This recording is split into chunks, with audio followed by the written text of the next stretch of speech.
This is Kevin Conroy, the voice of Batman. This is George Newbern, the voice of Superman. And you're listening to the DCAU Review, hosted by Cal and Liam. Streaming at DCAUreview.com and on your favorite podcast app. Welcome, everybody, to episode 322 of the DCAU Review. I am one of your hosts, Cal, and with me, as he is each and every single week, it's my good brother, Liam.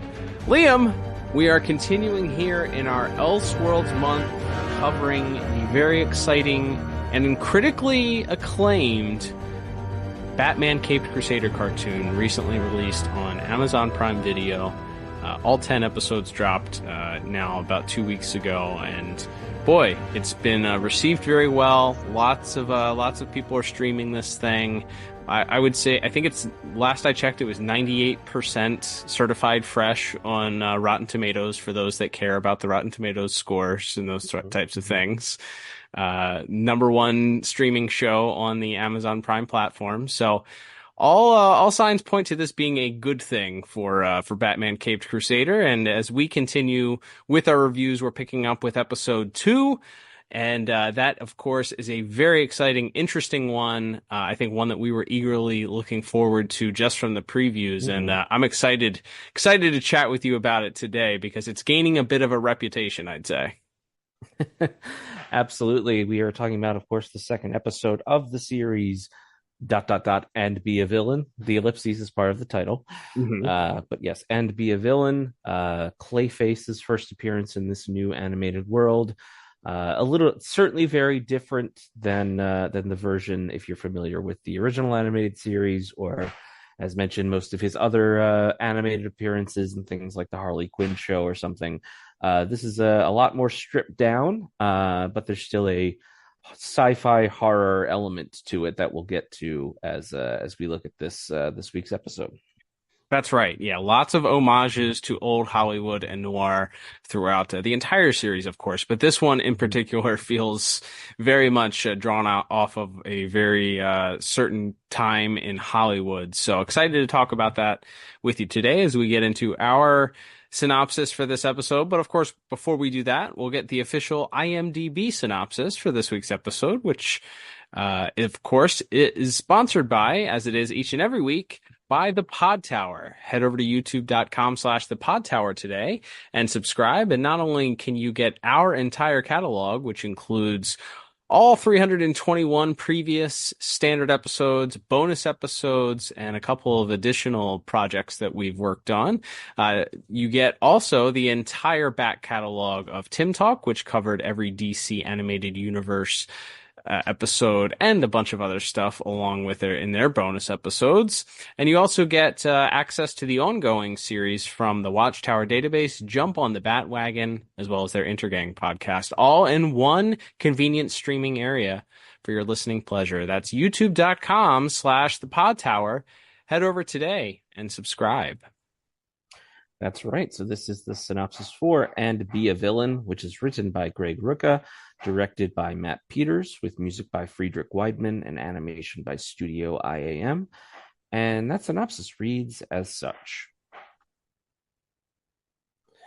When a glamorous movie star disappears, Batman and Detective Montoya find themselves tangled up in the dark web of a mysterious Avenger haunting the sound stages. Oh, that's close to getting a standing ovation there. Sometimes I copy them. I don't really read them before I read them on the show. So that one kind of caught me off guard with the that's a beautiful little word picture painted there.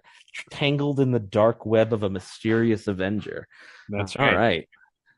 Yeah, it's a great synopsis, and it leads us into our own version. So we'll of course go into a little bit more depth here before we get into our 4 categories and our own scores for this episode. But Liam, we kick things off with an introduction to a mysterious woman who is getting out of a car, and she's walking to her apartment. It looks like she's getting out her keys, and we see the sort of POV shot of somebody coming up behind her. She turns around just in time to see them, and we get a gasp from her.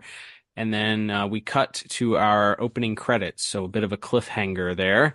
We then learn from that unfortunately this was a young actress by the name of Yvonne Francis who has gone missing, and we're introduced to this story by Bruce Wayne being interrogated at GCPD, or at least I guess the new GCPD headquarters. I'm guessing since their headquarters blew up in last episode, this is like a different portion, like different building in a different part of the precinct or something like that. They just kind of moved operations to a different building. Well, here's our first timeline clue for the show, because if it is the same building, that means this is like minimum 6 to 9 months since the previous episode, if this is in fact the same building. Good point. Yeah. It could just be another precinct that they're now stationed out of. It's true.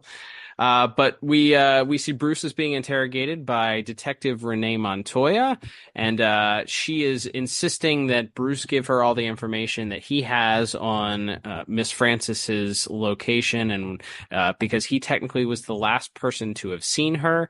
He mentions that he was the person that dropped her off at her apartment, and he even remembers the exact specific time, which was 10:52 p.m., which somewhat intrigues Renee Montoya for a moment.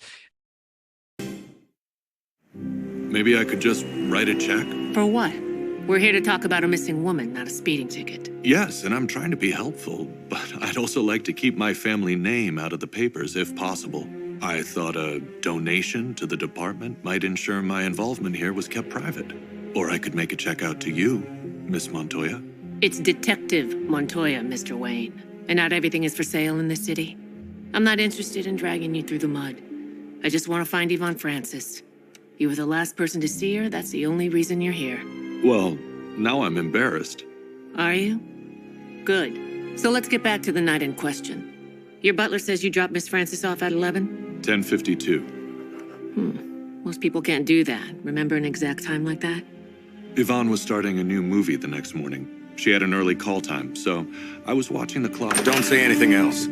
What I love about this scene is we get Bruce Wayne very much being Bruce Wayne and establishing this playboy character, this nonchalant attitude. He even goes so far as to offer to bribe Detective Montoya. And this does two things, as we learn in our very next follow-up scene, is that it sets up that Bruce is no different than most of the other elites of Gotham at this time, assuming that the money that they have is going to buy them the ability to do whatever they want to, whenever they want to. Hey, that couldn't possibly be relevant today. That's a figment of the past, almost 100 years ago. It would never be like that right now. But don't be putting themes in my show. This is just a show about a man with bat-shaped boomerangs.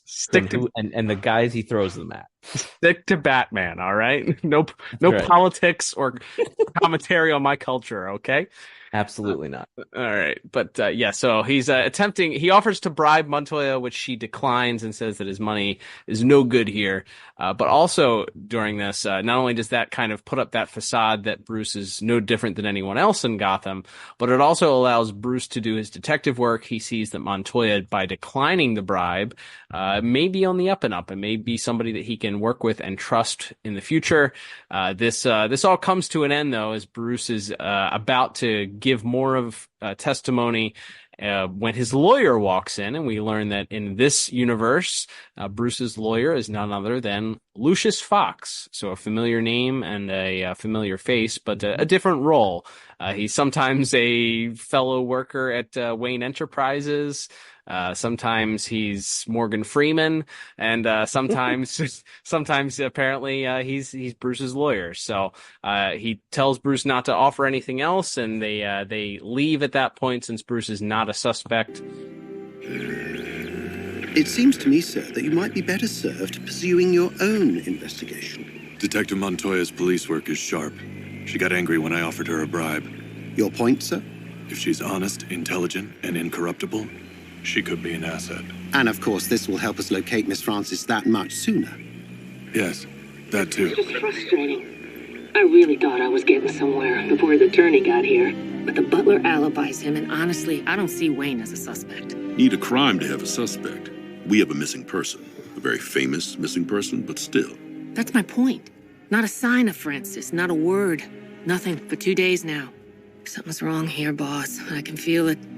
So what's your next move? I'm going to the movies. Overhearing the entire conversation between Gordon and Montoya, Liam, we see that Bruce, the reason that they lingered on that one shot of Montoya's jacket was that Bruce slipped a little listening device into the collar of the jacket under the lapels so that he could listen in just to what Montoya was saying. Again, he sees her as a potential valuable asset since she didn't take the bribe, and he hears the whole conversation. And this will allow him to continue to do his detective work while also sort of leeching off of Montoya's detective work at the same time. And speaking of detective work, that sets Detective Montoya out on the beat to do some serious inquisition at the Monoscope Studio Pictures lot where Miss Francis was employed. That's right. So here we see her meeting with one of Miss Francis's co-stars, the very forthcoming, seemingly, Basil Carlo, a noted character actor. He notes that he had worked with Yvonne Francis several times before. He's usually playing the henchman or the brute who attacks or kidnaps her, and then the leading man comes in and saves her. And he remarks how that he and Yvonne had always had a great relationship, and that he had a certain fondness for her. But when Montoya presses him a little bit, he offers up that he had heard rumors that she had been in with the wrong crowd recently, and didn't have any details, just that there were some suspicious people around her, and quickly gets up and excuses himself, claiming he has to go have a meeting with the director of this picture. Detective Montoya, I'm wondering if you could answer a few questions about Yvonne Francis, Mr. Carlo. Yvonne, I'd be happy to. Please come in. Is there any news? I'm afraid not. How old do you know her? Well enough, I suppose. We've been in half a dozen features together. Normally I play the heavy who comes leering after her damsel in distress. I may have caught a few of those. We all have our parts to play. This new film would have been the first time I'd seen her in months. Mr. Carlo, if there's something you think will help me find her? Just rumors. That she was running with the wrong crowd. That she was becoming, well, troubled. When you say the wrong crowd? They were rumors. I didn't heed them. Perhaps I should have. In any case, I'm afraid I have a meeting with Edmund Haynes. He's my director on the new film. I can't keep him waiting. Sure, I appreciate your time. And so Montoya, before she leaves, she decides she's going to go and meet with, I guess it's the director's assistant, who has some press photos of Yvonne Francis out on the town at a recent event when she first came into Gotham a couple of days ago. And what did you know? In this paparazzi photo, you see in the background a very familiar face, that being Basil Carlo's. And so Montoya has now caught him in a lie, asks where exactly this meeting he was supposed to be having with the director is. And after the assistant looks at the director's calendar, she notes that he wasn't supposed to be meeting with Basil Carlo today. So Montoya heads off to the front of the studio and asks the security guard if Carlo is still there. He isn't. He's apparently gone home for the evening. So Montoya is on her way there to investigate. Batman also making his way to the scene. And as Montoya arrives in the apartment, well, suspect numero uno seems to be eliminated as she sees Basil Carlo dead on the floor with a knife in his back. So there goes that idea, I suppose.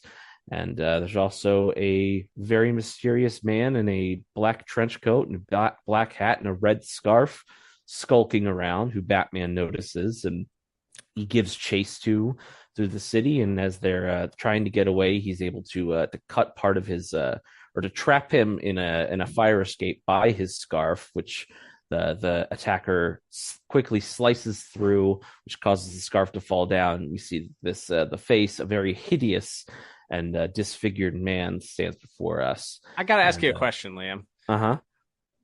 Do you think that Batman thought about asking this guy, who knows what evil lurks in the hearts of man? Well, I was going to say that's certainly something I had in my visual notes, but yes, he's dressed like the Shadow, which, as we touched on last week, I mean, when you talk about the very early, most important influences on a character like Batman, it is very much those other pulp heroes of that era, be it Zorro or in this case the Shadow. Mm-hmm. And yes, he's dressed as the Shadow, and and as Batman gives chase, he's able to give Batman the slip. He causes one of the ladders on the fire escape to drop. It nearly drops on a civilian standing below in the alley, but Batman catches it before it can. But that gives him time to escape. So now both Batman and Montoya seemingly are back to square one. We see Montoya still trying to continue her investigation. She goes back and speaks with Gordon, and sort of apologizing to him for seemingly letting him down and not catching the crook yet. It's very clearly shown here that she has been placed in this position by Jim Gordon. He made her detective, perhaps against some of the other more misogynistic officers' complaints. But she has been put in that place for a reason. Jim trusts her to do good work and encourages her, and she offers that she just doesn't want to let him down. So she goes back out on the floor of the police department where some of the aforementioned, perhaps misogynistic members of the GCPD are all gathered around a desk telling jokes, slapping knees and laughing it up as Montoya appears to be getting to work. And who should walk up to her but that handsome, debonair district attorney, Harvey Dent, who assures her that if she has anything on the mysterious disappearance of Miss Francis, because of its high-profile case and importance at this point, that he's eager to just go ahead and prosecute anybody that she happens to put in his courtroom. And so I offered him double or nothing.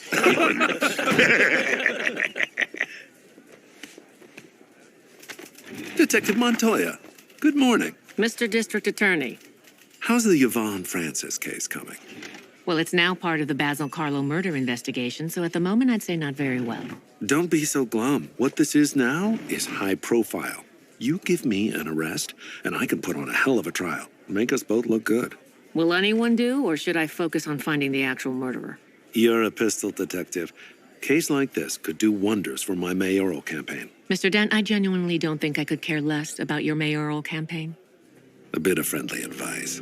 Start caring. Because after Election Day, you'll want to be on my good side, Renee. Good luck with the crime fighting Gotham's finest. Oh, and you too, Bullock. Yeah, no, he's quite clear. It's a big profile case, and he wants a suspect. Doesn't have to be the right one, just a suspect in this case. She goes back on the beat, so to speak, and she meets up with another guy on the exercise bike. He's another actor. He was the co-star. He was the co-star in the most recent film that they did together. He was also the one that was in that. I guess that film must have recently debuted within that week, because he was the one that was also in the photos with Miss Francis on the carpet when they saw Carlo in the background. So yeah, he co-starred as the leading man in the most recent horror film that she was in. That's right. So Montoya begins to speak with him. And I actually really like this bit a lot, because once the secret is revealed here, it's extra funny, because as this leading man, as he's speaking, Daryl Manning is his name. Mm-hmm. Great old Hollywood actor name. So great. And clearly, he kind of, we'll talk about it in visuals. Yes, there's a lot. I mean, we had a little interaction on Twitter this week with the lead character designer, James Tucker, and there's definitely a lot of old Hollywood influence on this show in general. But as you said, Cal, especially this episode, which we'll get to. But yes, this Daryl Manning character, he's riding on an exercise bike, remarking about how Basil was an incredibly talented actor, but he just didn't have the face for Hollywood. He's not a leading man look. Basil Carlo was one of the finest actors it has been my privilege to work with, Detective. I'd go so far as to call him one of the finest actors of our generation. What a loss. Did others share your opinion? Everyone who worked with Basil knew how good he was. He was magnificent, incomparable. But he didn't have the right look. He didn't have the right face. There was a story in the Gazette a couple months back about you and Miss Francis. I wouldn't believe everything you read. Yvonne's lovely, but, well, let's just say she's not my type. And they also, she asked if Daryl and Yvonne were involved, but Daryl subtly mentions that she is not his type. He almost winks into the camera when he does it. That's it's a great gag. Especially again once it's revealed later what's going on here. So we again cut to her interviewing the seamstress out back at the studio, and as they're speaking, she tells a little bit more of a different tale that not only was Basil friends with Yvonne, but that he was in love with her and kind of watched her, pined for her from afar. It was very obvious to everyone involved, and he so wanted to be that leading man, and maybe he felt that would give him a chance to be with her in real life as well as on the silver screen. So she mentions that he had met up with a makeup artist that was on set that had promised him some sort of miracle cure that could miracle surgery that could fix his face and get him those leading man parts, this Jack Ellman character, but that as time went on there was some sort of argument, and that he and Ellman had a falling out. Ellman struck Basil and was kicked off of the set and fired. So we have a couple other interviews. She talks to the director as well, Edmund Haynes, and he's sort of just very matter-of-factly giving out a similar info. Which is undoubtedly what drove him to that lunatic conman Jack Ellman.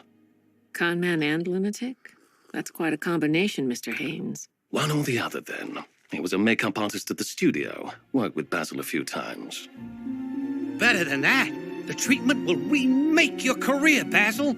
I just need some time and some more money. Anything, Jack. I need a miracle. What was this treatment? I doubt there ever was one, Detective. Last I saw, Carlo lost his patience with Ellman. Either give me my money back or give me results. You're as stupid as you are ugly. You can't rush something like this. You're nothing but a fraud. That's it, Ellman. You're fired. Security had Ellman off the lot within minutes. And when was this? Must have been 2 months back. And in the meantime, we get like this one-off scene, which might have been before this, so apologies if I missed it, but where there's like a producer walking around set complaining about all the money that they're wasting by renting the equipment for the movie that they can't shoot. Mm-hmm. It's just there's one of his stars is dead, one of his stars is kidnapped, and he's worried about the money. Again, probably a lot of real-life Hollywood producers that would have the same. Valentine, also, what a great Hollywood. Incredible. Lou Valentine, yes. But we see a mysterious figure once again in black, brings him to an early demise as well. So a lot of another murder committed on the set here, and as Batman is also watching over Renee as she is going through all these interviews. He's sort of distracted. He hears the director yelling at one of his actors on set. And as he cuts back, the director walks off the set. He's furious at his actor. He's going to go take a 30-minute break. And once again, this mysterious clay-faced assassin appears, apparently looking to end the director's life as well. And so Batman is there once again and is once again there to give chase. And while the killer does once again get away after some fisticuffs and some sword fighting, very swashbuckling sequence, which we'll again talk about in visuals because it's directly inspired by some comic books. But as once again Clayface is able to give him the slip, he knocks part of the set over onto him, and Batman almost feels like he's back to square one. But he happens to notice that maybe all has not been as it seems with not only his investigation but also Montoya's. As he's climbing through the set, he happens to find 2 other bodies, which interestingly have not been reported as dead yet, including that producer and one of the other actors. Pennyworth. Sir? Give me 2 minutes, then call the police. Monoscope pictures beneath stage H. I've found 2 bodies. Lou Valentine and the movie star Daryl Manning. I'd say they've been dead at least a day. Problem is, Detective Montoya just interviewed Manning an hour ago. That's right. Yeah. So the aforementioned Daryl Manning and Lou Valentine are both discovered in the fight between Batman and this mysterious masked individual. The sets fall down around him, and in order to escape and not get crushed by him, he jumps into a vent underneath of the stage. And as he's sort of crawling around under the stage, he happens upon a pair of dead bodies, and those belonging to the aforementioned Lou Valentine and Daryl Manning. And he radios to Alfred, telling him that to contact the police, that he's found these 2 actors. And it's interesting because Daryl Manning was just interviewed by Renee Montoya less than an hour ago. So he knows something is up due to his surveillance of Montoya. So he decides at that point something must be afoot. We cut back to Montoya, who has arrived at the apartment of Jack Ellman, and she radios for backup. She's looking to get information about Mr. Ellman and maybe a little bit more as far as what happened in their argument and what their business relationship was. And in the meantime, she radios to both Bullock and Flass to meet her there. They are standing by and say that they are on their way, but in actuality, they just flip off their radio and continue eating their food, which is a great bit. Like, they really want you to hate these guys, which is great because they're not supposed to be likable. Like the old Harvey Bullock in BTAS, while he was obviously an adversarial relationship with Batman initially, he wasn't. It wasn't ever clear that he was crooked or on the take, and they did their best to kind of make him sort of a lovable adversary. And by the time the series ends, he's kind of just like a whatever character. This one, they've really, really gone as far as they possibly can to make Bullock and Flass just really not likable at all. So Montoya radios them for backup. They say they're on their way, but they really just turn off their radio and continue eating. And I love whatever universe it is, Liam, whether it's the DCAU or this universe, Harvey Bullock always in search of trying to eat other people's if you remember in Shadow of the Bat, when he was gonna eat that pickle? You're gonna eat that pickle, right? He's trying to take Gordon's pickle. Here, he's trying to take Flass's pickle. This is not a euphemism, by the way. No. It's an actual literal dill pickle, a sandwich pickle. Yes, it's so funny. Like, I love that somehow made it over here. I'd love to know, I wonder if this was a gag in the comics that they just picked up on and thought was funny, if it was just a joke between the 2 of them. I don't know, but this is great. I love it. We're keeping the Bullock tries to take, maybe it's just the idea that like that would be so irritating, like the person that's always trying to get like your dill pickle that comes with your sandwich, like just always asking. That's just irritating. I don't know, but it's funny as heck. So Montoya decides that she has to go it in alone since her backup appears to be late. She goes in, knocks on the door of a very shady looking apartment. Mr. Ellman is in. He opens up. He claims to not have known anything had happened to his former customer and acquaintance, Basil Carlo, stating that he doesn't read the newspapers. He invites Montoya in. Interestingly, it lingers on his face for a second, and his demeanor certainly changes. Bit of a mess. I don't get many visitors. After I was fired, I needed a place to continue my work. The treatment you offered Carlo, was that part of your work? Oh, you heard about that. It was experimental. Sadly, Mr. Carlo wanted a miracle. I'm curious, how did you find me? I'm a detective, Mr. Ellman. It's what I do. You didn't make it easy, if that's any consolation, but some people like to do things the hard way. What about you? Hard or easy?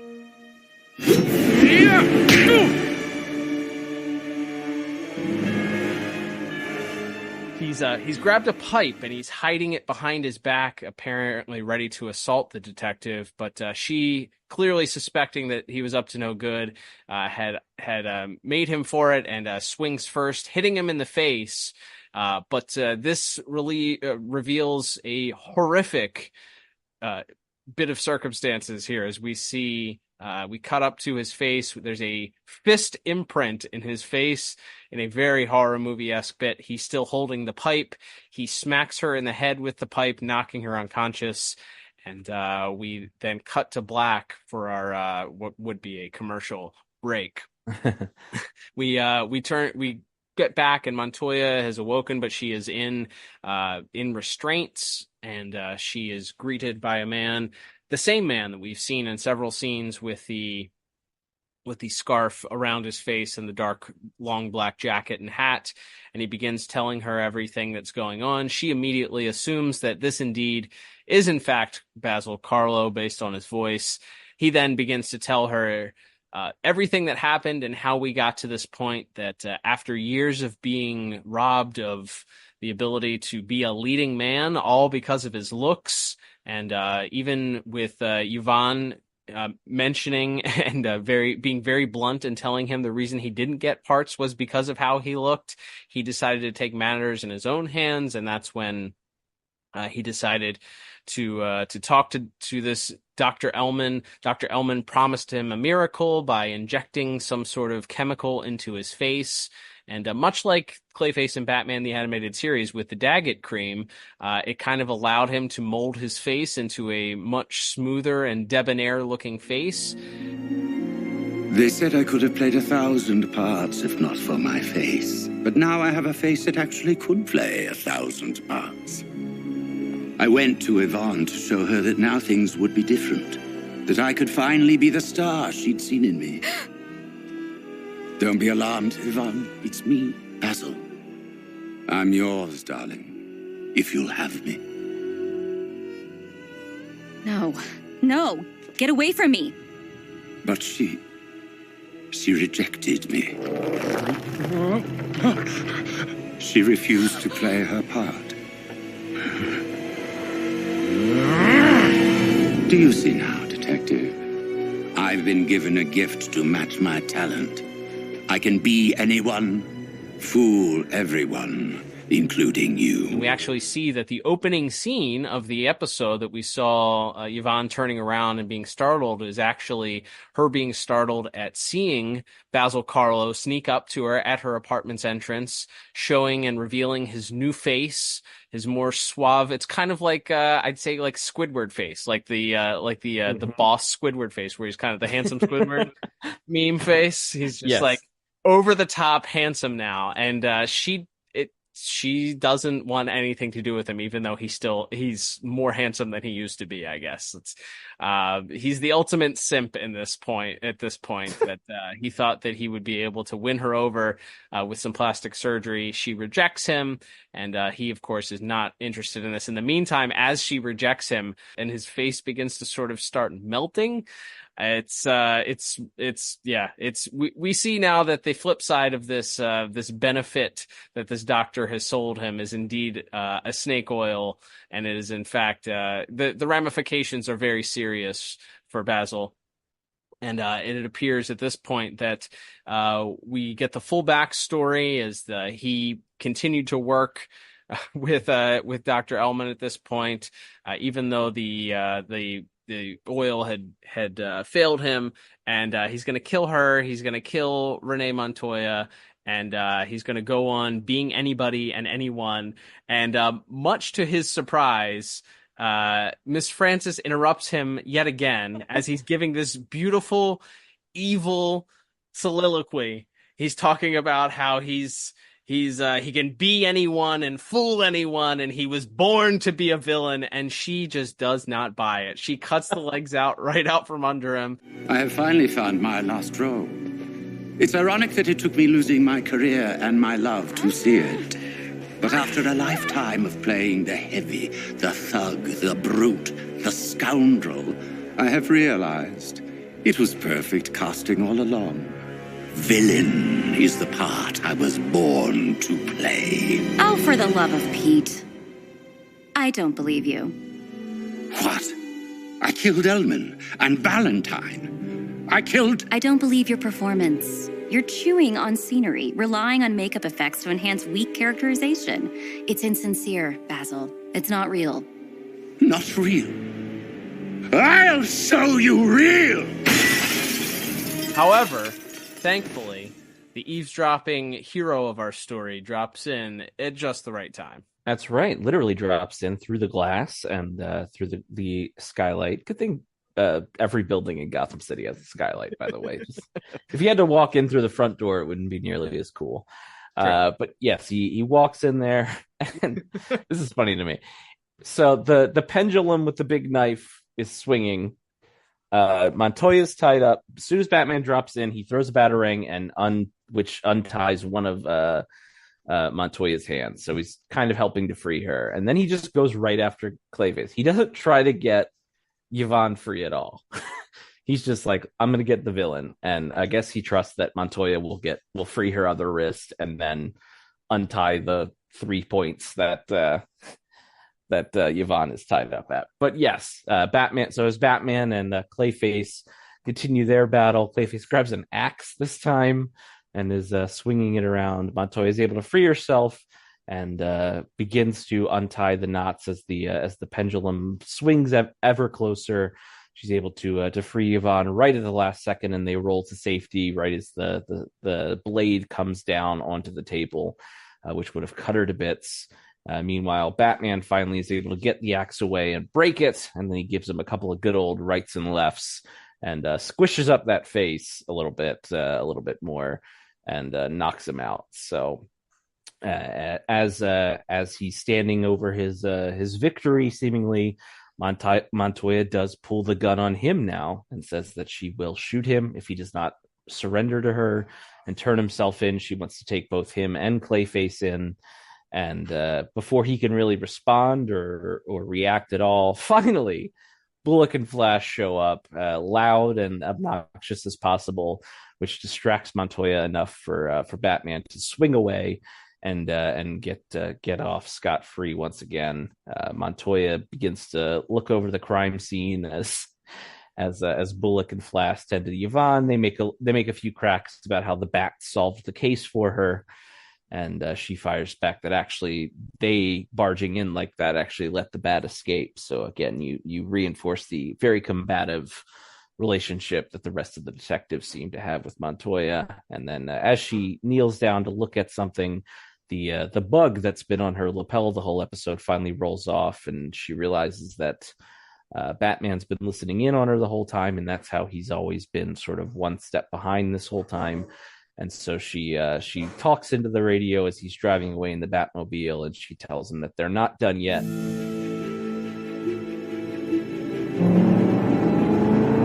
I know you're still listening. We're not done, you and me.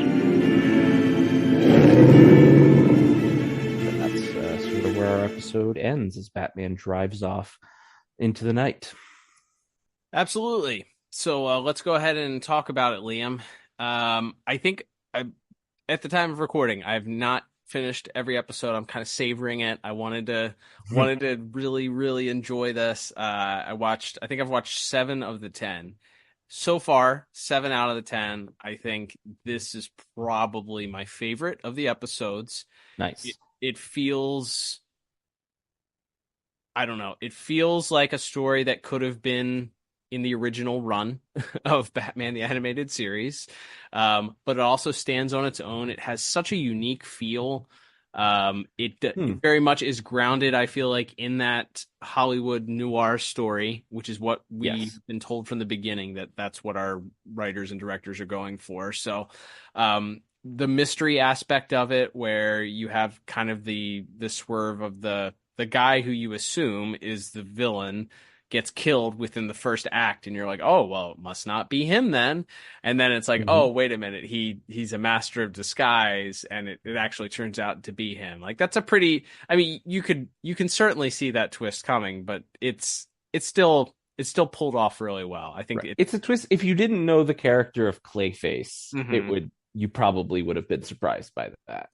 Agreed. If you see a guy and he's stabbed and he's dead, you would think that would be it. But so it's a good. It works for the story, and like you said, this very much fits like both an old noir crime story and also like even a very modern like a police procedural. Like we get the case. Sure. We see, we sort of see glimpses of the inciting crime that's kicked off the case. And then we get our suspect, and that suspect is killed. It can't be him. Who's really behind all this? And then we go through and we keep investigating. And finally, we get the break in the case, and it's the big twist. And obviously, with an extra little sci-fi twist here of, the guy you thought was stabbed is actually the other guy who had his face surgically molded to look like the other guy. That's obviously very comic booky, but it all fits into that detective procedural feel that this episode has. Yeah, it's pulled off really, really well. I think that I like you do have a lot of characters that are like supporting characters for the investigation for the crime. There are a lot. We have the director, we have the other guy, we have the executive, we have the other actor, we have these assistants, we have the studio assistant. So you do have a lot of supporting cast, but I don't feel like it didn't feel overwhelming because you didn't have to go too far in depth with each of those characters. You kind of establish who they are in a very effective storytelling way because you have them give exposition, but it doesn't feel like exposition because it's a part of Montoya's investigation. So it feels a little bit like a story hack. Like you get to have these characters explain who they are because they are explaining themselves and who they are and where they fit into the story to your character as a part of their investigation into the murder of this actor and then the disappearance of this other actress. So an effective storytelling piece. Imagine that. Like that, it's certainly not new. It's certainly not unique to this, but as you mentioned, like that's why those procedural shows have been and continue to be very popular. Absolutely. It's because you fill a lot of time with exposition and intrigue by putting that in there, and you bring your audience into the story and giving them these sort of breadcrumbs and pulling them down different rabbit trails and having them guess where the twist or what the next twist is going to be.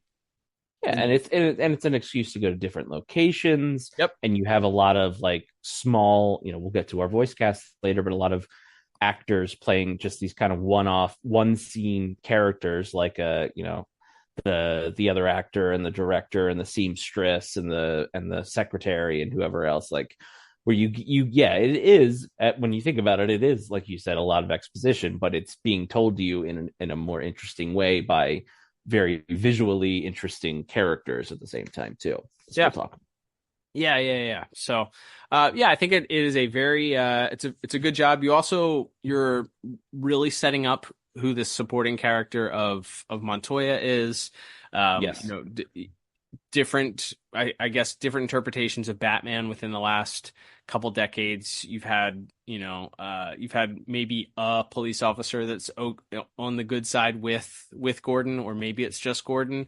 But in this case, like having somebody that is someone that Batman can go to as a resource that he can trust eventually when he begins, assuming that we continue down that path of him working with the police, that he has somebody that he can rely on that maybe doesn't trust him right now, clearly, but maybe will eventually see the good that Batman does, and then they form that symbiotic mutual respect and relationship to work together to reach the same goal, to stop the criminals. So I thought that it was an effective way of showing that Montoya is a good soldier in this Mm-hmm. otherwise very corrupt organization, and that I do like the little insight that we get into her relationship with Gordon, that she kind of sees him as this father figure, and that she's really in this position, maybe feeling like a fish out of water. She shouldn't be in this position. She was or nervous to be in this position because some people see it as something that she didn't earn, but Gordon kind of giving her the vote of confidence multiple times, even though she isn't able to crack it on the first bit. I thought that was a good way to establish this character. I think for a really interesting follow-up to what we looked at last week, this had I feel like a complete tonal shift, which is going to be important because you're going to have different episodes. And when you look at the shows that we've reviewed the most, Batman, Superman, all of those shows had that ability to kind of tonally shift between styles and how they told their stories. And that's why I think those cartoons have stuck around for as long as they have and that are looked at so fondly. So I like that the tone was able to shift to something more serious and dark and mysterious than what we were looking at last week, which we liked, but just had a completely different feel to it. Yeah, absolutely. I totally agree with what you're saying as far as the tonal shift there, because it is a dramatic departure. But again, that's one of the things about a character like Batman. He kind of lends himself to both. And it's something I know we've talked about reviewing one of James Tucker's other interpretations of Batman, the more Silver Age focused Brave and the Bold series. It's like, it's the same guy who has to stop the Penguin from shooting a giant cannon into the city, on her submarine yacht nightclub, is the same guy who is skulking around movie theaters finding dead bodies with cockroaches crawling on them and stuff. Like, it's you can and should kind of do both. So this is a great episode of that. There's a couple of just like little notes I like in this episode. I kind of alluded to it when we later find out that it's Basil pretending to be his sort of acting and romantic rival. And I just like that it's like, maybe this guy was gay, but it's certainly very clear that Basil's like, no, I don't think she would have been interested in me, and I wouldn't have been interested in her because I'm definitely gay. Like, it feels like something that Basil is ad-libbing because he's like, it's not enough for me to just, like, I can't acknowledge in my head that, like, she would have liked this guy because I hate him so much. Right. So I'm like, oh, by the way, like, he just throws out, like, he's like, actually, there's a reason why they weren't dating. Like, he can't imagine the fact that they might have been, even though when the seamstress is talking, you see them kind of canoodling. So who knows the truth? But I just thought it was a funny bit to be like, and also when Basil is playing all of these characters, they're both very complimentary of Basil. And also he throws in like a little ad lib here or there about something that lessens them as like a player in this story, which I think is kind of a fun note. And then the other bit, which we talked about during our recap, where Yvonne just starts critiquing his monologue while he's threatening to kill her and Renee. Like, she's like, I don't think you actually want to do this. Like, I think you're because you're not doing a good job of convincing me. Like, you're trying too hard. Like the idea that he just has gotten a taste for murder, he says, and she just, the way she kind of just like dresses him down and tears him apart, I think is so funny because. And then he kind of responds with an even more over the top, like, I'll show you committed. Like, he's like, if it feels even like once it's called out that he's being like a bit performative in his evilness, then it feels like he ratchets it up even more and it's even more hammy. So it's just like a funny little bit of like kind of mocking a B movie actor for even when he's actually doing when he's actually murdering people, he's still not really believable on that level. I think that's a funny little knock to throw on him as far as just something that would cut him to his very core in that moment, because all he keeps saying is when Renee's having all these interviews, most of whom are Basil in disguise, as we find out, it's like, yeah, but everyone says that I would basically be the greatest actor of all time if my face was just fixed. And it's like, well, actually, maybe you were a little bit of a ham too. Like, maybe you're not that great of an actor either. Like, I just like that little nugget thrown in there at the end too. It's like a little extra dagger towards old Basil there. Agreed. Yeah, excellent writing by this episode's writer, who Greg Rucka, by you mentioned at the beginning, who longtime Batman comic fans probably know his work. He's done a ton of comics, multi-time Eisner Award winner. Wrote a lot of stuff. Bruce Wayne Murderer, Bruce Wayne Fugitive. He did a couple of seminal Wonder Woman runs too. He did. I know he did Infinite Crisis also. Part of that as well. So he's obviously excellent and award winning when it comes to his work on in comic books. So I think way back when, I think the point of bringing him up, and obviously we both enjoyed the episode and kind of the writing of it, but he's a pro at writing Batman. And way back when we were kind of discussing this on the Discuss This League episode, when the rumor of the Batman the Animated Series quote unquote reboot was coming, we talked about, what would it be like to get some of the best Batman writers in here and have them each write an episode or something like that, and would that be a good thing or a bad thing? And we talked about the tonal shift, and it's interesting because Batman is such a dimensional character. It's the same character, like you just said. Like, it's the same character that, regardless of what personification we're seeing of him. But I love that we're gonna tonally from this in this series, we see very different looks to whether it's the supporting cast, it's Batman, but overall even the story for the episode and how that stories are told. I actually think that that's a very interesting and good storytelling device that is going to end up making this stand out longer, hopefully, and really be something that people want to come back and revisit and continue to grow its audience, because obviously we have a season 2 coming up, so it'll be interesting to see if that continues. But yeah, I think writing, the plot itself from start to finish is very, very fun. It is the number one complaint after week 1 of Batman Caped Crusader from people that don't like the episode or that have been more critical is that there's not enough Batman in it.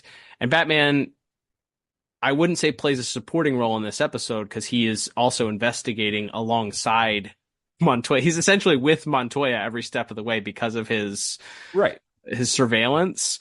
I don't know if we may have skipped it in when we were doing the synopsis, but the scene where he goes to the morgue and he pulls, he has to investigate in the way that he finds out that Carlo isn't dead is that he goes to the morgue, pulls out the body, and sticks his finger in the face of the cadaver, and it just kind of like wiggles around.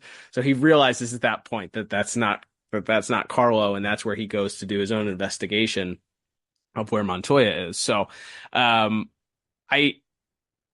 I think there's enough Batman in this where he plays the most important part. He saves both Montoya and the actress at the end, and ultimately takes down Clayface.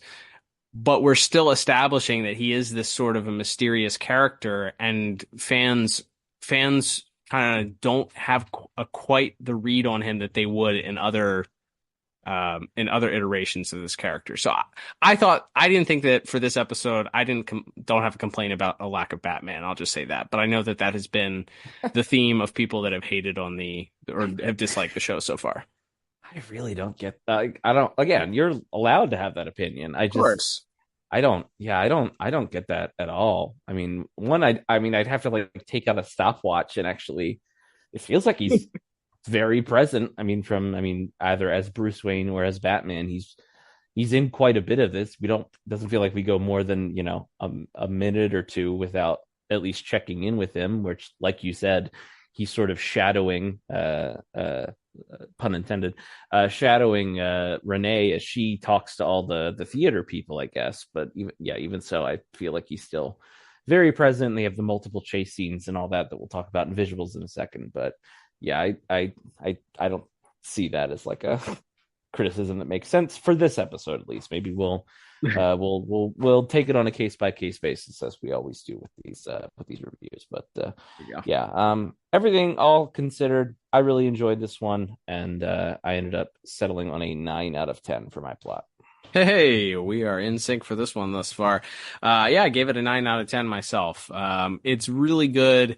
I love the mystery. I love the characters. I love everything about the episode.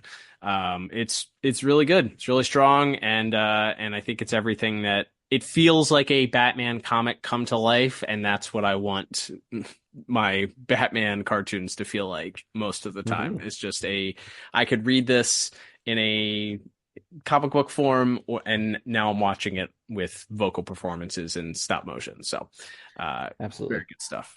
Okay, only other note I'll mention here, maybe you can touch on it in visuals as well. This does have some similarities to the original Clayface appearance back in Detective Comics number 40, but I wouldn't say it's like a direct adaptation.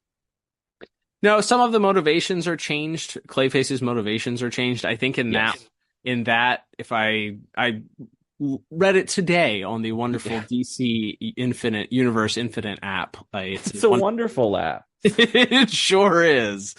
I watched it, read it in full, and I think from what I understand, it's more that like the villains that he played, he like adapts their behaviors versus him being upset that he doesn't get the parts. So correct, and he's upset that they are remaking some of his classic roles without him as well. That might apply more today than the other one, but that's funny. Yeah, good point. Yeah, that's reboots and remakes are, even though it feels like it's a recent topic, it's kind of just always been around in Hollywood, believe it or not. I will also say I don't know where else to put this, but so the line or the title of the episode, "And Be a Villain," is a line from Shakespeare's Hamlet. That line goes, "That one may smile and be a villain." So somewhat alluding, I believe, to Basil, of course, standing by watching Frances and sort of pining for her, yet deep down kind of having this evil motivation to take what isn't his.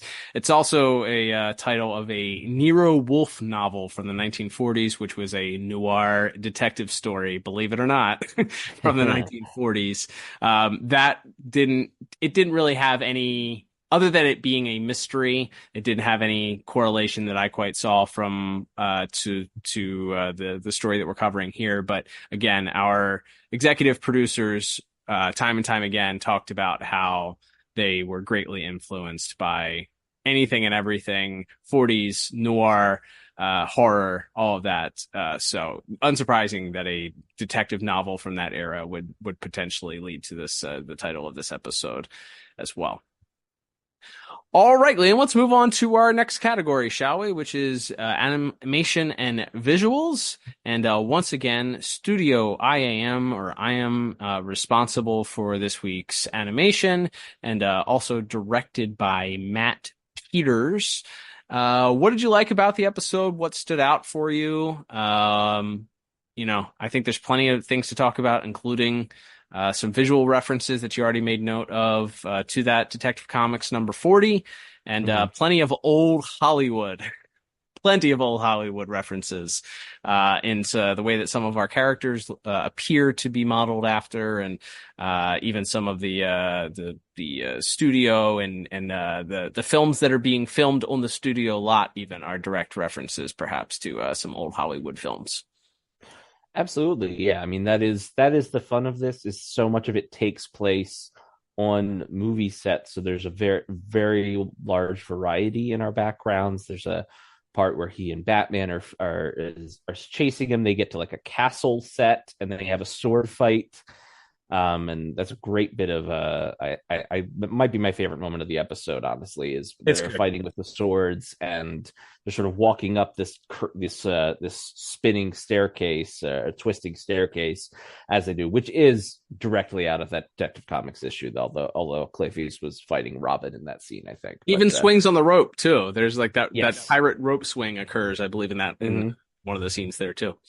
Absolutely. And but there's the moment where they're clashing swords, and we see them sort of from far away, but then their shadows, speaking of the shadow, are just enormous, and so we're really kind of focuses on these giant shadows that they're casting behind them on the wall as they're fighting. I think that sequence is really great.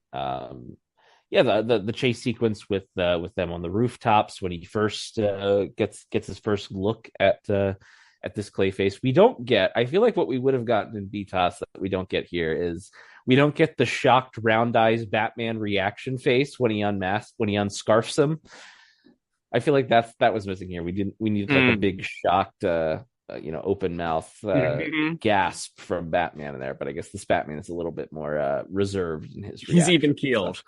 Yeah, we don't get that. But yeah, that little bit where he cuts the scarf and turns around and it kind of drops and you see this grotesque face is a really, really good, really well framed and well done reveal as well. I think I'll let you touch on some of the in jokes as far as the movie posters and things. But yeah, I think that whole like I said, all the different characters, the director, the other actor, the bit where Montoya thinks she's confronting Jack Allman and gives him the punch in the face. He's wearing these big round glasses, and then suddenly his head kind of gets knocked back by the punch, and when he stares down at her, all of a sudden there's light reflecting into his glasses, so his eyes are completely white now, and then he has no mouth because this punch mark has left in his clay face. He's a literal clay face. I think that's a great bit. Batman in the morgue. There's a lot of, if you like Batman skulking around, is a good one between him finding the bodies in the set. And then him in the morgue, as you said, like just poking at the dead bodies with his finger. So there's a lot of good Batman sort of, actually, like you said, he and Montoya are sort of unofficial partners, and that they're figuring these things out sort of side by side, even if she's not aware that she's helping him put things together, while he's kind of having his own side investigations at the same time. But a good episode if you like seeing Batman sort of skulk around with a flashlight. This is a good one, which I do. It sure is. I'm not poking fun. Well, I was going to say the one sequence with him walking in with the flashlight is the one that we also see during the opening credits. That they like the shot of him in the morgue that you mentioned. Lots of the action beat is the culmination of the episode. It's the crescendo of the end where he gets in and actually gets to throw fists. And I guess there is that sort of half action beat of the bit with the sword fight, which is also very good. But yeah, it's certainly more story driven as far as the action is concerned, for the majority of it. We do get some, as you mentioned, some homages to, some classic horror and noir films. There's two posters. I think there's probably more Easter eggs that we may miss. Two of the posters. There's one that says Murders in the Wax Museum, and another one that says The Crimes of Doctor, and it kind of cuts off as to what the doctor's name is. But Murders in the Wax Museum was probably a play off of The Mystery of the Wax Museum, which was an old Warner Brothers film from the 1930s, a horror film. And then you have The Return of Dr. X, which was also a noir murder mystery film at that time, starring one Humphrey Bogart, believe it or not. So there's a name that even if you don't know any actors or actresses from that time, you probably know that name. But yeah, obviously the joke being Wax Museum, you have a character whose face is moldable, and then this doctor that is performing this experimental treatment on this actor to try and make him more handsome. So I'm sure that those were not accidental spoofs of those posters. There's also a sequence that we get briefly where the director we see a live shot on the studio as Batman and Clayface are right before they go into their battle on the actual studio set. We see a guy that's dressed up, appears to be Jack the Ripper, which was also from a spoof from the movie The Lodger in the 1940s. Lots of Jack the Ripper lore, of course, a classic noir mystery villain from that time. We already talked about the 1940s aesthetic for everything, but our main villain, Basil Karlo, probably I would almost guarantee. I did reach out to executive producer and a person responsible for the character models to verify, but didn't get an answer back in time for the recording. But pretty sure he's based on Boris Karloff, who I think I called Basil Karlo Boris Karloff about 15 times leading up to the series. So, yeah, that would make a lot of sense. Visually, looks a lot like the guy.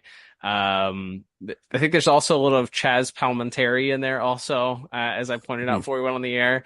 But yeah, very, very, very much looks like Basil Karlo. Basil Karlo looks like Boris Karloff.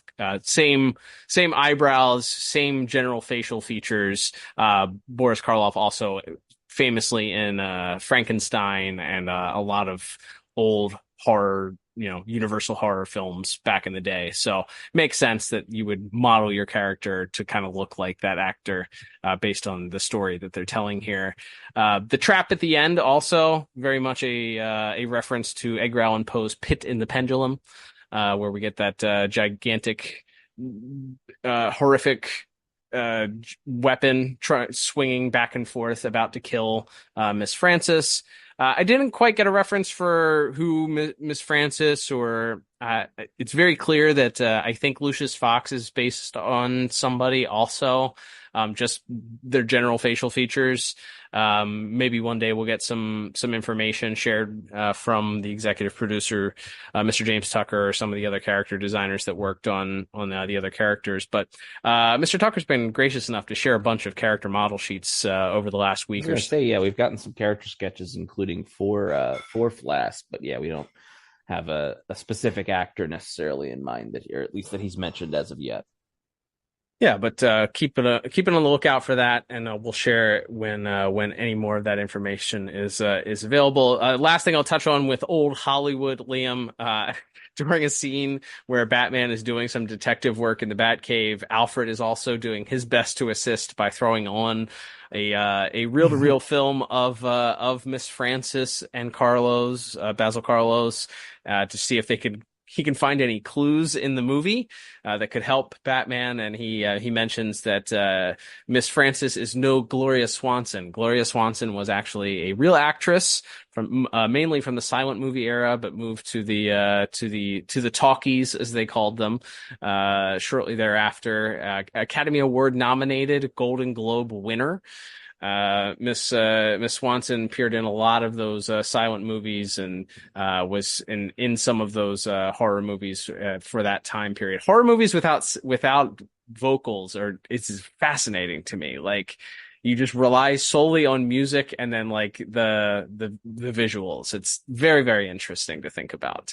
But yeah, Miss Swanson, real person. But I love that scene because Alfred says that he offers that critique of Miss Frances. Batman has no interest, as we talked about last week. His relationship with Alfred is very different than we've seen before. He has even less time for Alfred's jokes or foolishness than any other iteration of Batman that we've seen. And so when Alfred mentions that she's no Gloria Swanson, Batman just cuts right to it and says, any clues? anything useful? And he goes, sadly not. And then Batman is meanwhile doing his own investigative work over the piece of cloth that he cut off from Clayface, and Alfred comes behind him and sort of mockingly says, anything useful? It's so good. Yeah, we talked about this more in depth last week, but yeah, there's a great antagonism between Batman and Alfred in these early episodes. It's not, and it doesn't feel like it's all in good fun either. Like, it feels a little icy, and yeah, that's a great little gag there of him watching the movie and all that too. A couple other things, Liam. I think some of the more horrific, scary things, like drawing upon classic horror movie tropes, whether it's your villain's first appearance kind of coming out of the shadows with a knife, when he later sneaks in and kills Lou Valentine. Like, Valentine is told that there's an executive that's coming in to talk, and the assistant leaves, and then all of a sudden he sees somebody come out of the shadows, and he's backs into some chemicals, and then you just see this masked masked horror villain push over a lamp to start this electrical fire that electrocutes Lou Valentine to death, but all you see is like the shadow of him being electrocuted. So you get the implication of the death. We see a lot of dead bodies in this episode. I was going to say a lot of what we talked about last week, in that this show is doing things visually and story wise that they could certainly have not have done on especially the original Fox show. Mm-hmm. But it's not over. But they're also still showing a lot of restraint. They're not. We get a flash punch. Yes, I think, or when Carlo hits Montoya in the head with the pipe, we don't see it. You just see a flash, and then her kind of hit the ground. So they're still using some of those old tricks to not be so over the top violent that that it feels like somebody's sick fantasy come to life. Right. Yeah, you are portraying the violence without I guess glorifying it would be a way to say it. But yeah, that was right, because you're right. There are a lot of the bodies really pile up. Like we see a man who we later find out is Jack, made to look like Basil Carlo, but he's got a knife in his back. There isn't like blood and gore around him though. And it's sort of the same thing when Batman happens across the producer and the other actors' bodies at the studio. They're very clearly dead, and you sort of see him stand up and look at him, and there's there's bugs crawling over their eyes and stuff, but they're not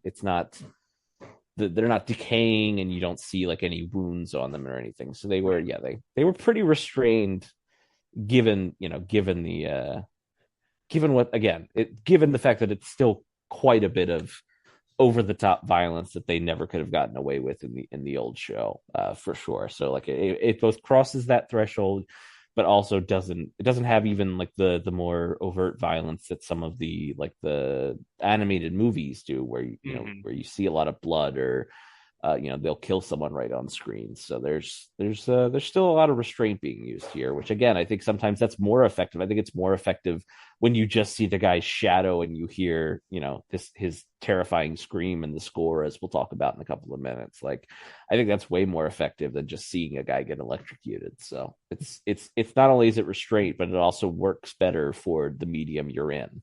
Absolutely. And we recently talked with a former director and producer of one of the old Batman the Animated Series shows, where we talked about how that's an effective way of storytelling to let your brain fill in the blanks. It's a very Hitchcockian way of doing things, where your brain fills in what they don't show you. So your brain can make it as bad or as gory or as horrifying, and oftentimes will communicate that more than your perhaps what you would actually be able to show or communicate effectively visually. So yeah, I think this is a step up from maybe what we talked about last week. I felt like maybe it's just because I'm getting used to the animation, but things felt like a little bit smoother this week, less stiff. There's still some stiffness in the way when you have kind of a wide shot of a character walking. It still looks a little janky. Oh, speaking of horror, I missed the maybe the freakiest bit, which again was spoiled in the trailer, but is still maybe one of the most interesting visuals we get when Montoya goes to visit who she thinks is Dr. Ellman, and she walks in, and we get a scene where she's talking, so she's giving her stuff as she's walking around the office, and he's grabbing the pipe, and we get the shot of him, and we see in his glasses, we see the reflection of her standing there. Then we get this interaction where he swings, she punches him, and then it's this pan up shot from his shirt to his face, and you just see his glasses are reflecting completely white light, and you get the imprint of the fist in his face right out of a horror movie. Like, it's absolutely, it's like you hit the guy with everything that you had, like you hit the big baddie, the Jason Voorhees, or whatever, as with everything you have, but he's just kind of standing there stoically, and you don't know how to react because he looks inhuman now that he has this giant handprint in the middle of his face. Really, really, really, really cool. Yeah, but I think overall it felt like an improvement. Batman jumping through the glass looked really really good. I think that the fight sequence that we have, again, Batman having to use his fists more, not just taking people out with one punch. It feels like the villains are a little bit more formidable, or maybe he's just not super ninja yet. Not capable of taking everybody down with a single blow. So the fisticuffs go a little bit more, and then ultimately his fists connecting and really messing up the face of Clayface at the end was a pretty neat bit. I like that. So yeah, overall, I think the visuals are very strong for the episode. Still a little bit of stiffness that I think could be worked on, and maybe could take some more getting used to. But overall, my complaints are pretty low with this one. So I ended up giving animation visuals a really strong 8 out of 10. What about you? Yeah, I went 8 out of 10 as well. Probably could have been higher. I do agree. I think that the chase over the rooftops, anytime a character has run in this show, I feel like it doesn't look great. Just again, it's also because immediately when you do a gallivanting chase over the rooftops, it's going to immediately make you think of something like the Cat in the Claw Part 1 or one of the original BTAS episodes that has these incredibly right, like TMS was the best of the best studios working on this, with a lot of young hungry directors who are looking to to make their mark. Again, we talked about it last week, that era of Warner Brothers animation is kind of lightning in a bottle. It was a different technique. It was pre-digital animation, so it's hard to compare them directly, but when you do that sort of chase scene, it's very hard, for me at least, to not immediately compare it in my head to some of those bits from the original BTAS and be like, oh well, it looks a little jankier. It looks a little, you can tell it's kind of a repeat, feels like the animation's just kind of on a loop as he's running, and the background behind him is just kind of changing. But again, it's not because somebody was lazy or someone didn't want to work hard. It, again, as always, it usually comes down to time and money. So it's just like I said, but it does, unfortunately, I think for this, immediately compare it to those great moments from other series that we've covered. So still, again, really strong. We've already, again, gone over the character designs in depth in a previous bonus episode. But that very shadow inspired Clayface design is great. And really good stuff all around. All right, Liam, let's move on to our next category, which is going to be music. Once again, done this week by Frederick Weidman. And Mr. Weidman, as we talked about last week, has been championing the fact that this soundtrack, the entire soundtrack, is available for streaming on your favorite music streaming application. So maybe while you're listening to a podcast, say the DCAU review on your favorite app, you switch on over to the music side of things, and you give that a listen after the episode is done. But yeah, there's a couple of good pieces that I appreciated. Like I said last week, I think each episode has at least 2 pieces that correlate with the episode, sometimes 3. This one, I think the things that stood out for me, again, there is less of a reliance on particular character themes, as we discussed last week. So I don't know that you're going to hear a specific character theme for a villain return like you would expect with a Joker or a Riddler or some of the Penguin, the ones that you remember that stood out from the BTAS era. So again, I think this is more about making it feel cinematic and important. That being said, there is a musical note that I did note of a character theme, but there's a couple of musical points that I think come up. I think the reveal of Clayface. Well, you don't know that he's Clayface, but the villain, as he escapes, potentially murdering what they think is Basil Karlo at the time. So Batman giving chase to him down the fire escape and then across the building, the rooftops, and all of that. There's a neat chase sequence of music there.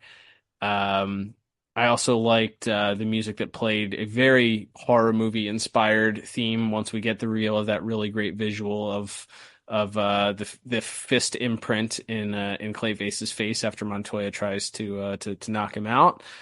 And then for the very first time after Batman enters and swings through the glass, through the skylight, I heard Batman's theme play after the fight between him and Clayface. Clayface is swinging the axes at him. He catches one of the axes and Batman breaks it over his knee, and you get the opening sequence theme play. It's very quick.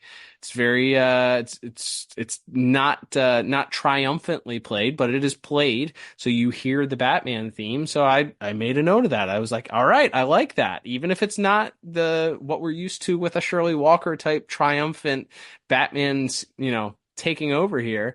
It's at least something, and I liked that. I didn't catch it any other time, but I at least caught it there. But those were my musical highlights that I noted.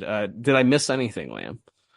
No, not that I can really think of. Yeah, I think it fits this episode a little better because, again, so much of it is drawing directly on these old Hollywood noir stories, both in the content and our visuals, that I think it works. The very heavily sort of shrill strings, and again, it's a very string-focused score, at least in these first couple of episodes. So you don't get a lot of, the big bombastic horns or the concussion. They come in a little bit here and there, but usually only to kind of punctuate the big moment. Like you said, when Clayface is giving his big monologue at the end about how he was born to be a villain and all of that it kind of swells there. But yeah, I think it fits better. Like I think we talked about it last week. We could have used something a little jazzier because our villain was more of a showman or showwoman. Mm-hmm. So whereas this week, I think it actually fits perfectly based on the character giving this old Hollywood movie monster. Mm-hmm. I think the more throwback, simplified score actually helps and enhances it that in a way that maybe it didn't hurt last week's, but it didn't necessarily, in our opinion, didn't necessarily help it that much or enhance it that much. Whereas I think it fits a lot better for this particular episode. Yeah, the only other musical note that I had, other than what we just discussed, was the final dialogue that we get where Montoya is speaking and discovers the listening device, speaks into it, tells Batman that they're not done yet. There's a sort of a crescendo that occurs at the end of the episode there that kind of leads you to, I don't know, it's a mysterious piece. Like, we're not sure, what does that mean? Does that mean she's gonna turn her focus to try and bring him in? Is this she's looking to work with him? Like, what does this mean? What does she mean by we're not done yet? As that crescendo occurs there. So I liked that. Stronger than last week, I think, for sure. I think it's still going to take some getting used to. But based on, like you said, the theme of the episode, the music pairing with it, the horror elements, the music really kind of adding to some of those sequences, whether it's the electrocution of the one guy or, the reveal of of Basil Karlo's, disfigured face or whatever. I liked this, and pair that with, hey, I heard the Batman theme and I recognized it. That's a plus for me. So I ended up giving music a 7 out of 10 for this week. And yeah, I gave it just 1 point higher at 8 out of 10. So yeah, I don't think we have much to add there. Just like I said, a really good, solid job, and like I said, I just thought that it really nailed the aesthetic for what they were going for, and really, really helped out what was already a really good script and a good visuals. There we go. All right, Liam, let's wrap things up with our final category for the day. And then, of course, is going to be voice acting. So we have our voice cast here, as we mentioned, a pretty large cast, all things considered, because we have a bunch of different ancillary supporting cast members here. But thankfully, many of them were voiced by either characters that were playing dual roles. Yes. Or maybe just kind of we can touch on briefly here. But we'll go ahead and talk about this week's voice cast, shall we? Absolutely. So we once again have John DiMaggio back. He plays both Bullock and the movie producer who gets electrocuted to death. Lou Valentine. Lou Valentine, tremendous name. Playing some of our other Hollywood. He was great, types. By the way. He is. The brief bit that he gets for both characters. Again, the Bullock talking about the pickle, hilarious. Bullock also being extremely misogynistic in the that brief scene with well, I guess he's not being misogynistic, but being dismissive and being just focusing on eating and not really providing backup. He just it's a beautiful night, isn't it? It's good. Like him and Flask together, just yeah, it made me laugh. But him being Lou Valentine screaming into the phone about having a movie to film, but no villain and no a dead villain and a missing lead actress is pretty funny. So yeah, he did. Absolutely. Yeah, pro's pro, Mr. Maggio, playing his detective partner Gary Anthony Williams once again as Flask. We already kind of touched on it. They're them as a pair, even though they're semi-villainous in that they're dirty cops on the take. They're still quite entertaining as a duo. So I like having Mr. Williams there as Flask. We do briefly have Bumper Robinson voicing Lucius Fox, as you mentioned, Bruce's lawyer in this world. At least to start out here. But we've talked about him a couple times before. He voiced Cyborg in the Justice League Doom movie, and I think recently he voiced Deadshot in that Suicide Squad game. Everyone liked. No one said it was his fault. I always do that when we get one of the voices in the Suicide Squad game. I make fun of it, and then I'm like, but not because of the voice actor. No one said they didn't like the voice acting, right? But yes, as Lucius Fox, we have speaking of superhero video games, Yuri Lowenthal as Daryl Manning, the would-be romantic rival for Basil Karlo for Yvonne's advances, and he's voiced by Yuri Lowenthal, as mentioned, who is probably most prominently now the voice of Spider-Man in the two PlayStation Spider-Man video games, and as well as probably a bunch of other cartoons and things. But veteran voice actor, also voiced the slightly older Ben 10 on the Ben 10 Alien Force show.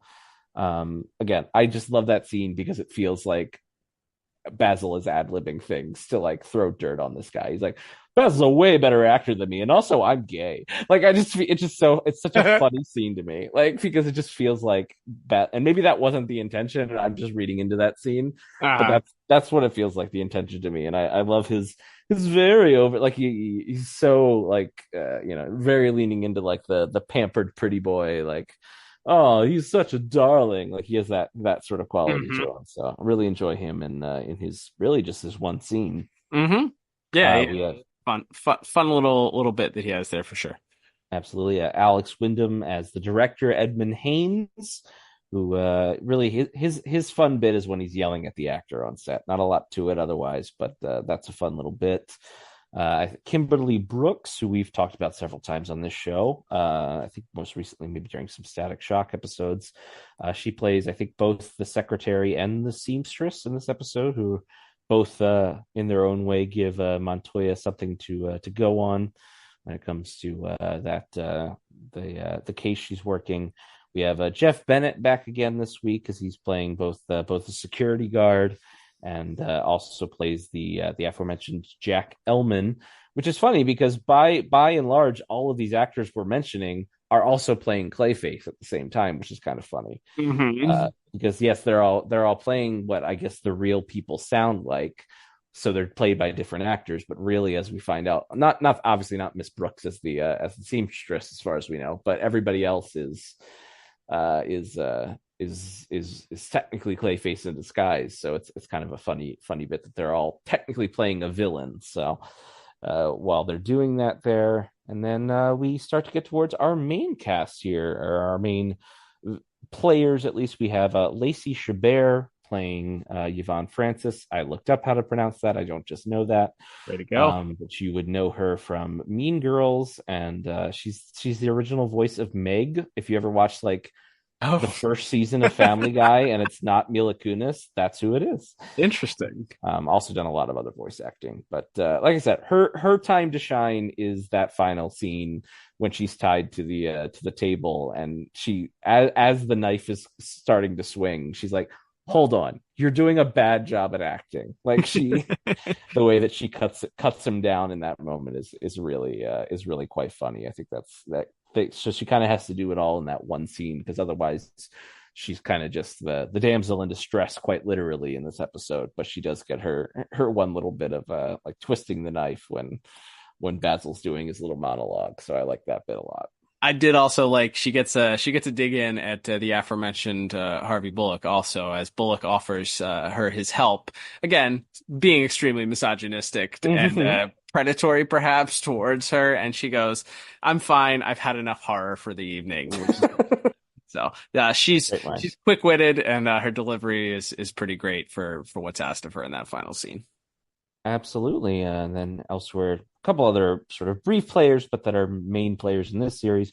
Eric Morgan Stewart is there briefly as Commissioner Gordon, and Jason Watkins as Alfred. We already kind of talked about they're both sort of supporting, Alfred supporting Batman and his investigation, Gordon supporting Montoya in hers. Neither one of them plays a big part, but they both do solid jobs there. I do like the couple of scenes between Gordon and Montoya where he's really trying to reassure her, and you feel like, and not to get political here, I'm just gonna but Commissioner Gordon in the show is black, and you could see why he, in a show that is set in the 1930s, would perhaps specifically understand the plight of a minority being made detective and all of the extra eyeballs waiting for that person to screw up. And so you see why, yes, on a personal level, he does believe in her and thinks she's a good detective. And it's also like, I also know that if you screw it up, everybody's waiting to stab you in the back. So like he has like a little extra, it feels like he sees himself in her as he's sort of coaching her through the case. So again, not a lot for him to do in this episode, but he does well with maximizing his minutes, as we say. No, and that's another shout out to the writing team for this episode. So Mr. Rucka did coming from that angle, obviously looking at that from that perspective, you can take it on the surface as just like boss employee, and he's trying to encourage somebody that is in the minority because they are a cop that isn't on the take. But I think that if you choose to see it as you just described it, which I think there is enough evidence to suggest that if you wanted to, you definitely could. I think it does add an additional layer to it, which makes it certainly more interesting. So yeah, not a lot for him to do, but as we mentioned, you're really initially establishing this relationship between Montoya and Gordon, not just as employee and employer, or boss and employee, but like certainly like this parental relationship of she looks up to him. They are able to kind of bond on this other level of understanding that they're both in a position that wasn't, for the time period, likely something that would have been accepted widely or appreciated or looked down upon for multiple reasons. So they can both, bond on that level as well. So yeah, interesting that that they're setting that up, and we'll see if it plays out later on. We get more perhaps from Mr. Stewart and in this type of interaction. So yeah, looking forward to it. Absolutely, and almost forgot about him somehow, but Diedrich Bader as Harvey Dent does make his one seat appearance as well. And then we get to our main players for this one. We have Dan Donahue playing Basil Karlos / Clayface. More recently on camera, he's on the show For All Mankind, which I think is an Apple Plus series, and has done a lot of other voice work and video games and things like that as well. So he's perfect. He is pitch perfect for a 1930s movie monster supervillain. Like, you couldn't have picked a better guy for this role. And he just nails it from the moment you meet him as Basil, and you just hear that sort of old theater pro quality to his voice, and then through the end when he is raving and ranting and doing his big monologue, like the whole time you're like, man, this guy's just nailing it the whole time. It was I can't say enough good things about Mr. Donahue here. I think he does a great job. Yeah, he was cast to play a thespian actor, and he played that, like he turned it up to 11. He's obviously over the top, especially in that final monologue that he has to deliver, but that's what you like you said, he's playing a 1930s actor. Like absolutely, that would be how they would try and communicate that emotion. And they're riffing off of stage acting and all of the over the top Shakespearean sort of monologues that you would see and in those films. So yeah, absolutely nailed it to the T. Absolutely believe that he is this character, even in his more solemn and quiet moments that we see him interacting, where he's talking to Francis about not getting the parts because of his face, and like he has to be sort of dejected in admitting this, that he's horrific, he's a monster, he's ugly, and then that rage and anger coming out at the end as he's delivering the line about, now he can be anyone and fool anyone. And, the villain was the part that I was born to play. Like, yeah, it's absolutely perfect. For sure. And then we have our final two here, our heroes of the piece. We have Michelle Bonilla as Renee Montoya. Obviously, she'll be a recurring character throughout the series. Currently stars on the 911 Lone Star, which I think is a spin-off of that first show. And has also done some other voice acting work to her credit as well.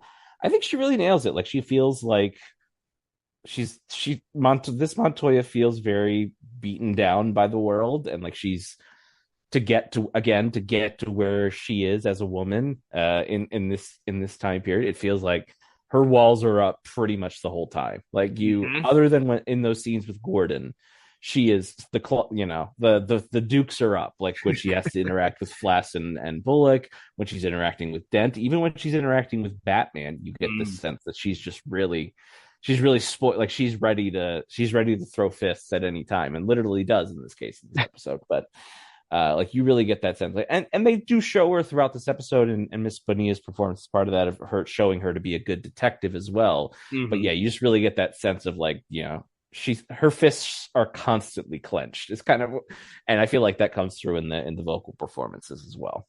Yeah, and I think too that the fact that she's closed off, like she's prepared for like you can tell, especially in that scene with her interacting with Dent, that she's prepared for critical, a critical response from the people around her, probably because of the position that she's in. But it's also, she has these walls up because she's used to the criticism. She's also has some natural walls up, perhaps about her personal life. All of that is like, it fits that character of like, I'm all business, and also I don't want anybody to know anything about me personally, so I'm just kind of closing myself off. So it does make those scenes where she interacts with Gordon, where she does let the walls down, and like you can see that she's like crumbling, and this feeling that she's going to disappoint him, and perhaps this is going to affect her position at her work and all this, and you can see a little bit more emotion there. And then even at the end, you see a little bit of the frustration when Bullock and Flass finally show up, and she's like, well, now you arrive. Like she's frustrated with them.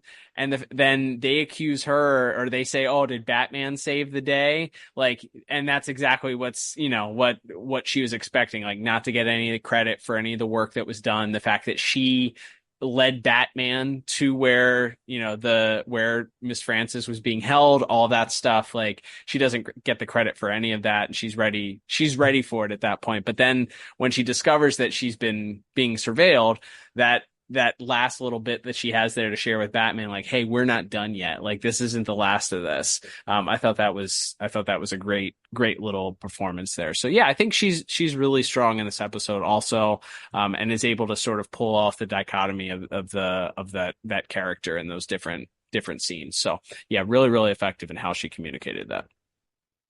Agreed. And then last but not least, we have Hamish Linklater's second turn as the Dark Knight in the second episode here. Not much Bruce Wayne for him this week. We do get that opening scene at the police headquarters, which is pretty fun.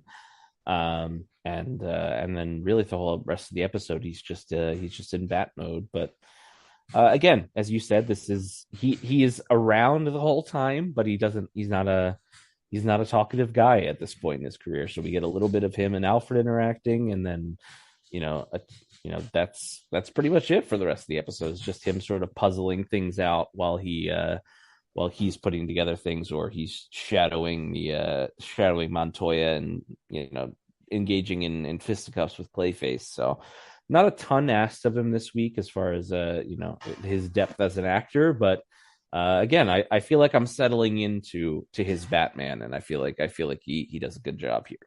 Yeah, maybe that's the complaint that people have, because Batman shows up in a lot of scenes, but he doesn't talk a lot. Maybe that's why people are irritated, or he shows up enough. I wouldn't say that Batman shows up a lot, because he's probably runtime maybe 50% of the episode, but he doesn't talk a lot.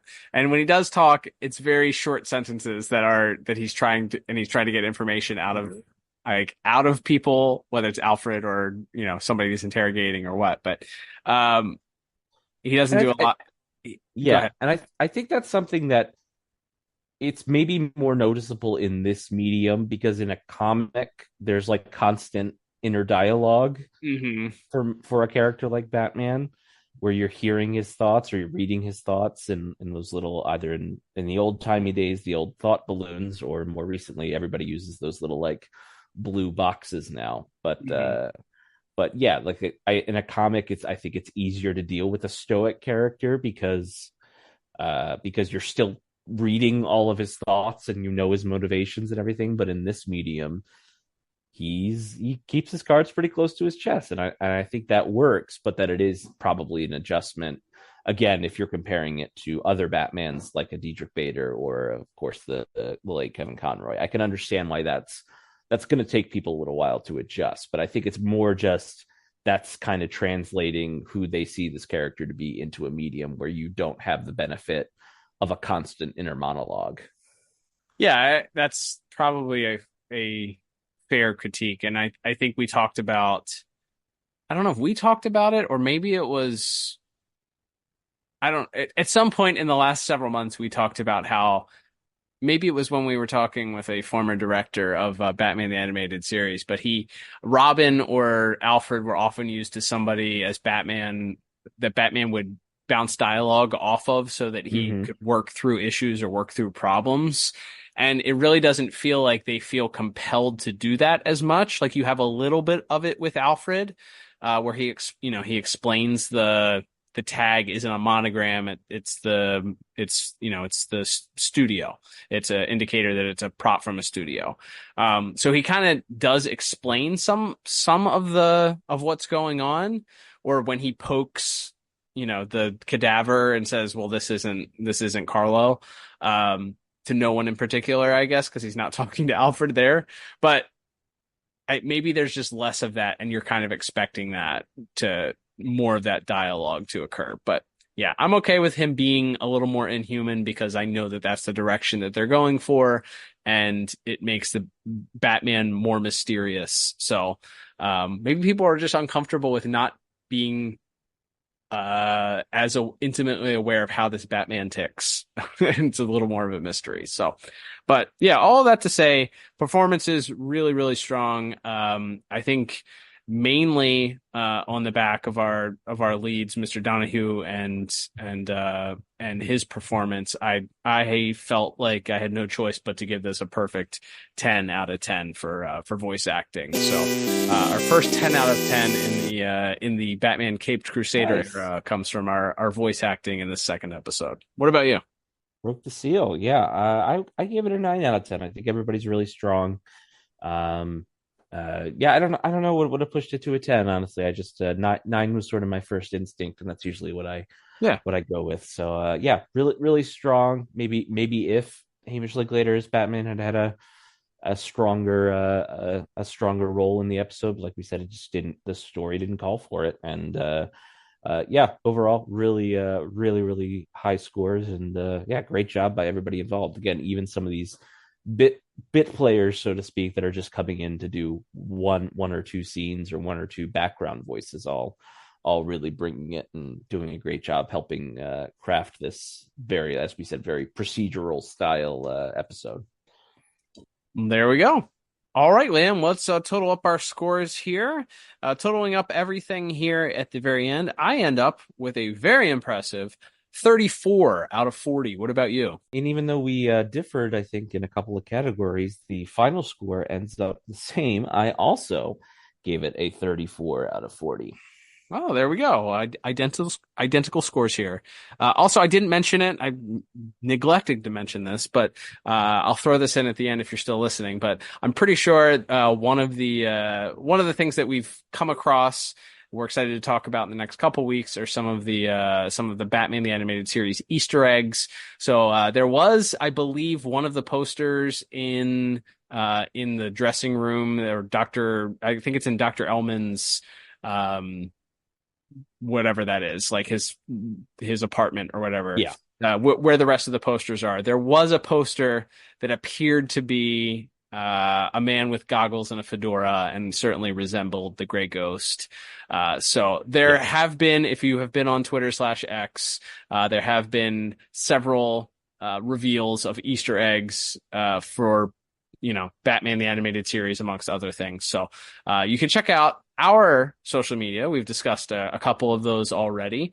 If you're avoiding spoilers, of course, don't go near Twitter/X. But if you're interested in seeing what some of those spoilers are, perhaps you've already watched all 10 episodes, or maybe just part of those 10 episodes, you can check out our social media at DCAU Review. Give us a follow on there. You can also, of course, follow us on Instagram at DCAU Review as well. That'll help support the podcast if you enjoy what we do. You can also check out the show notes and support us directly. There's a tab there to support us and become a monthly supporter, as we have several monthly supporters giving of their hard-earned dollars to support the podcast. We thank our monthly supporters for all that they do to help us continue to do what we do. And you can also check out our store tab, which is also in the show notes as well. And then last but not least, maybe the most important, subscribe to us on your favorite podcast app, whether it's Apple or Spotify. I almost said Google Podcasts there, RIP. Apple or Spotify are our main entry points, we know, but we're also on many of those other ancillary podcast applications as well. Wherever the RSS feed is picked up. So subscribe to us on there. If it allows you to leave a little review, leave a 5-star review for us, that helps us out. And that's a way to support the podcast. Leave a little blurb on Apple Podcasts. And if you live within the continental United States and we read it on air, we'll send you a thank you gift. Liam, we are continuing with our Batman Caped Crusader reviews with episode 3 next week. So why don't we drop a little preview of what we'll be talking about?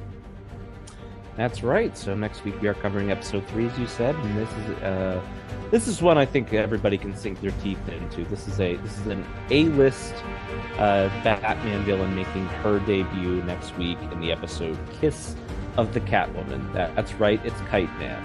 No, it's Catwoman. That's a joke now. We have to do that every week. I'm really painting us into a corner there. I'm all for it. We just have to come up with unique ways to do it. We just have to surprise each other. We just have to... Exactly. I love it. But yes, we will be talking about the debut of Catwoman and what makes this version of the character a lot more unique than some previous versions. So looking forward to that next week.